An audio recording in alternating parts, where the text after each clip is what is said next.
সরকারের ভাবমূর্তি নষ্ট করতে এখনও ষড়যন্ত্র চলছে বলে মন্তব্য করেছেন বিএনপির সিনিয়র যুগ্ম মহাসচিব রুহুল কবির রিজভী।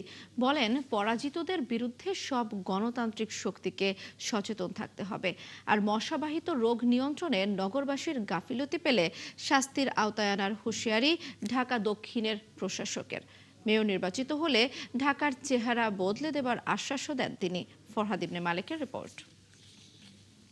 নয়াপল্টন কেন্দ্রীয় কার্যালয়ে সমসাময়িক নানা বিষয়ে কথা বলতে এক প্রেস ব্রিফিং এর আয়োজন করে বিএনপি। এতে কথা বলেন দলটির সিনিয়র যুগ্ম মহাসচিব রুহুল কবির রিজভী। ভোগান্তি ভুলে চলে আসুন রিগালে, ওয়ারেন্টি সহ স্টাইলিশ কালেকশন নিয়ে রেডি রিগাল ফার্নিচার। বলেন, সরকারের ভাবমূর্তি নষ্ট করতে এখনও ষড়যন্ত্র চলমান।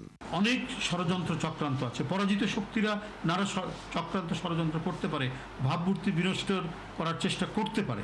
তো সেটা যাতে করতে না পারে এই কারণে আমরা আগে থেকেই সবাইকে সচেতন করছি এবং আমাদের নেতাকর্মীদেরকে আহ্বান জানিয়েছি, নির্দেশ প্রদান করা হয়েছে দলের চেয়ারম্যানের পক্ষ থেকে, তারা যাতে এইখানে একেবারে পাহারাদারের মতো, প্রহরীর মতো তারা কাজ করেন, ধর্মের ভাই বোনদের সাথে তারা একযোগে এটা কাজ করেন। এ সময় রথযাত্রা উৎসব উপলক্ষে হিন্দু ধর্মাবলম্বীদের সহযোগিতা করতে নেতাকর্মীদের প্রতি নির্দেশ দেন প্রধানমন্ত্রীর এই উপদেষ্টা। এদিকে দুপুরে রাজধানীর মানিকনগরে এক রাস্তা সংস্কার কাজের উদ্বোধনকালে ঢাকা দক্ষিণ সিটির প্রশাসক বর্ষায় মশাবাহিত রোগ নিয়ন্ত্রণে নগরবাসীকে সচেতন হবার পরামর্শ দেন। দায়িত্বে অবহেলায় জরিমানারও হুঁশিয়ারি দেন তিনি। ডেঙ্গু চিকনগুনিয়া আসতেছে, আপনাদের সবাই পরিষ্কার পরিচ্ছন্ন থাকতে হবে।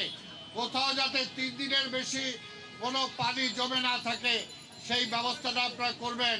আপনার দোকানের সামনে পরিষ্কার রাখার দায়িত্ব আপনার। যদি আপনি পরিষ্কার না রাখেন তাহলে কিন্তু মোবাইল কোর্ট এসে আপনাকে ফাইন করবে। এ সময় সড়ক পরিবহন ও সেতু প্রতিমন্ত্রী হাবিবুর রশিদ বলেন, কাজের মাধ্যমে প্রতিশ্রুতি বাস্তবায়ন করে মানুষের মন জয় করতে চায় সরকার।